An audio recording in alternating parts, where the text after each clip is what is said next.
My sister and her husband were sent to prison at the start of this year, and sadly won't be released for a few years.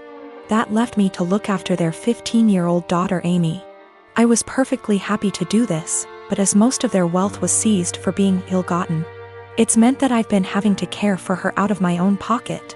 Once again, this doesn't bother me, but it's meant massive life changes for the kid. Firstly, they sent her to a private school. I can't afford anywhere near those fees, so I had to transfer her to a local school. She was upset at this at first, but she quickly made friends and is excelling academically, so this isn't a huge problem. She's been off school for the last few months anyway due to the situation. A bigger problem is clothing. Like my sister, Amy loves fashion and designer stuff. She's still got a lot of stuff that her parents got her, but she's always on the lookout for new clothes. Unfortunately, I can't afford anywhere near the sort of stuff she likes. And I also have 2 children of my own whose clothing I have to pay for. I have told my sister this, but she insists I should make allowances because her daughter is going through a tough time. Amy also really doesn't get along with my daughter Hannah, who is 11. She bullies her, calls her stupid and ugly, tells her none of her friends really like her, etc. She has made her cry on many occasions and often continues to taunt Hannah while she cries. Yesterday I caught Amy trying to buy a dress costing over $1,000 with my card. I was fuming and had a long conversation with her. She cried and sobbed that she just wanted one nice thing.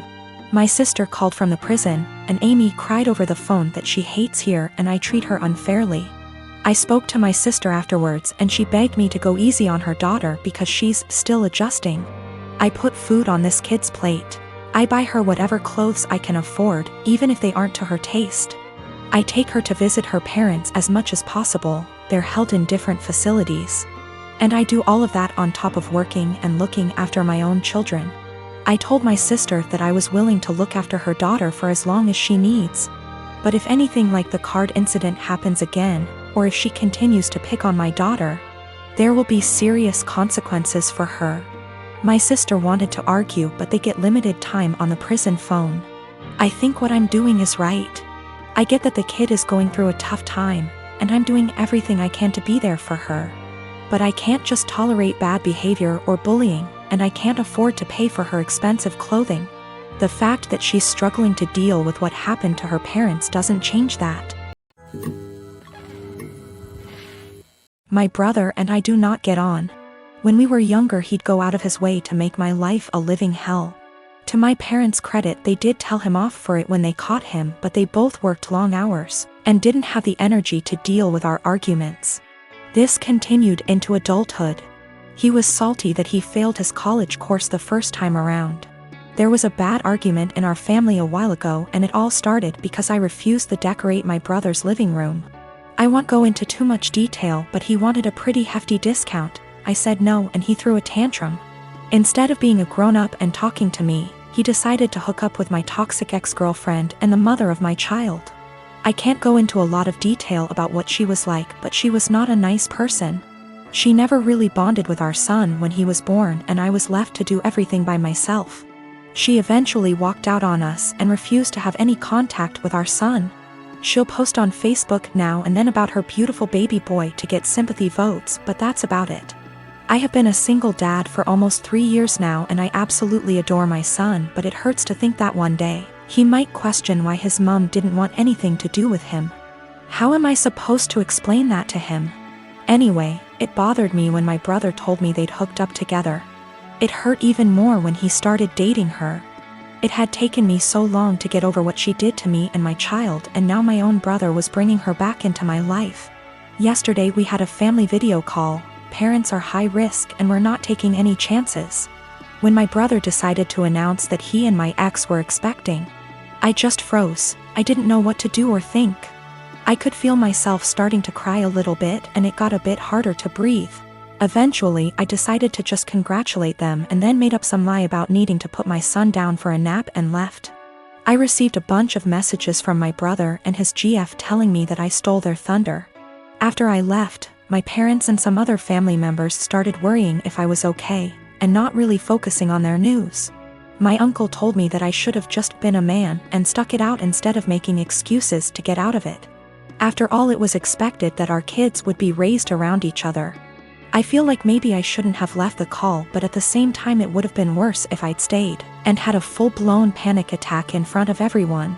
Some of the family members are split and have argued that I won't be able to avoid my brother and his family forever, but others believe I was in the right to leave that situation. I don't know what to think. My parents aren't happy, but they don't have the energy to deal with all the hassle my brother would cause. They actually cut him off for a little while when he started dating my ex, but he phoned them constantly and, again, can't go into much detail, but he said he'd do something not so good. They keep him at arm's length, but I have told them not to cut contact because of me. If they want to cut contact on their own accord, then that's fine, but I do not want to be the reason that they have to deal with his tantrums. The rest of the family, for the most part, weren't happy about it but accepted it, or pretended to. When they started getting a bit more serious, my uncle, who told me to be a man, thought it was funny. That's just the kind of person he is. Not for my sake, but for the sake of my son. I don't want to put him through all that. In the past month, my older brother's fiancée left him. This meant he lost his house because the home they lived in was in her name. He lost his vehicle because what he was driving was her old car. He also lost his job because he was so focused on his breakup that he was constantly making mistakes. He moved in with our parents, who live about 5 minutes away from my husband and I. I do have a lot of sympathy for him. He literally has nothing, no home, no car, no job, no relationship. The problem is, this is third time this has happened to him. That's right, he has had 3 fiancées leave him now, and every time he winds up losing everything. He has had 2 cars impounded because he gets so upset over his breakups he loses his job and can't make payments on his vehicles. My parents and I have bailed him out of these situations every time.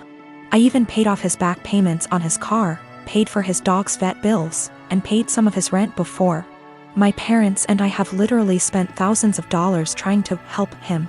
Each of the past 2 times he winds up moving back in with my parents, who are in their late 60s. While we pay for everything for him, whenever he goes through a breakup he becomes a total jerk. He spends every weekend with his friends out camping or vacationing. How he pays for it I have no idea. After the second fiancée, he took a trip to Fiji with his friends but couldn't afford to pay his rent. He mostly ignores me unless he needs money, which, during this breakup, I am refusing to help him out at all. The worst part is he treats my parents like garbage. If they ask him questions like, "Have you been looking for a job?" he will yell at them.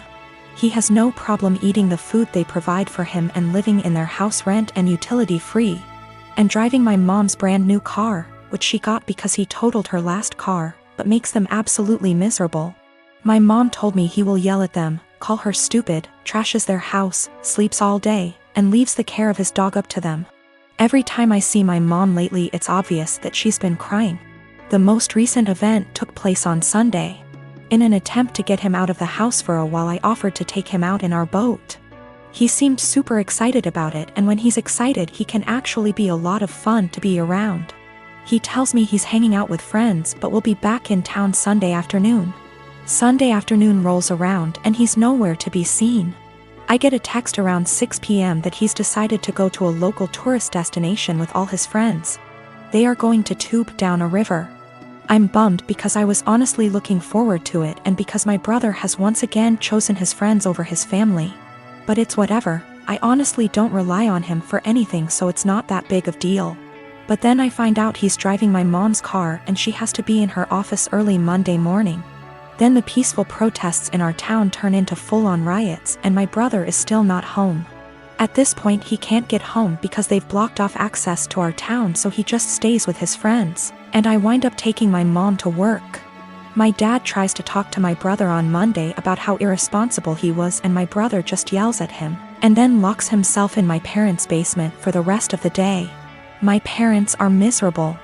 They want to help and have always said they will do anything for us kids. But they are just enabling my brother every time they bail him out. My dad has major health problems that are being exacerbated by the stress my brother is causing. My mom has a history of severe depression that I see her slipping back into the longer my brother is with them. I'm really close to my parents and they are usually very fun people. The longer my brother stays with them, I am seeing them become depressed, short-tempered, and miserable. I tried telling them to kick him out, one of his friends would surely take him in. But they insist that they don't want to leave him homeless.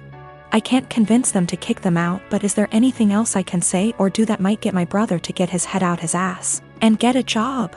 How can I get my brother to see his behavior towards my parents is unacceptable? It just sucks. I used to really look up to my older brother because he is outgoing and funny and the sort of person everyone just gravitates towards. Now I'm just pissed at him for how he treats my parents and simultaneously scared for his mental health, because he clearly has a lot of problems. I knew my ex for almost 10 years. We go back all the way to high school and have been friends.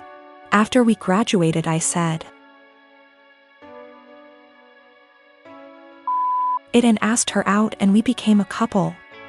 We dated for almost 6 years before she came to me and told me she was pregnant. I won't lie, I loved her at the time and this was actually quite exciting to me, so I proposed. She, however, seemed super worried. I sat down and talked with her about it. I told her that even if she did decide to terminate the pregnancy, I would be by her side and still wanted to marry her. She was super awkward about it but decided to keep the child and accepted my proposal. These past 7 months have been a roller coaster. She moved in with me and we began getting ready for our daughter's birth, and we were planning on getting married after she is born. That was until a few weeks ago. An old acquaintance from high school reached out to me. I was never good friends with him, but he said that he felt guilty about letting an innocent man suffer for his and my ex's mistakes. This guy claimed that he was the father of my ex's child and that my ex had been lying to me. It turns out that my ex and him got reacquainted about a year ago and started having sex. Around the time my ex got pregnant, they began having unprotected sex. He is not lying about this. He sent me photos of them together and showed me texts between the two of them. I was able to get my ex's phone and confirmed they were real. Along with this, he sent me a string of Facebook messages of my ex admitting to lying to me because I make more money than the real father, and she would rather I care for it. Suffice to say, I was pissed. I confronted her, she cried, I cried, it was a mess. In the end, I broke it off then and there and evicted her from my apartment. She's in the process of moving out now, but I have not said a single word to her. I have pretty much told her that I want her out of my life. I also demanded a DNA test the minute the child is born. If it is mine, I'll help her support it. If not, then I am never seeing her again. I've been cold to her. Her and her parents has tried multiple times to work it out with me, but I've refused any contact with them. At one point she got all of her friends together to try to talk to me, and I kicked them out of the apartment with threats of calling the police. Anytime she's tried to reconcile, I've shut it down. My friends are saying I'm in wrong here. According to them, she's pregnant, and because of that I should at least be helping her till the baby is born, even if it isn't mine. I disagree fully, but I could be wrong.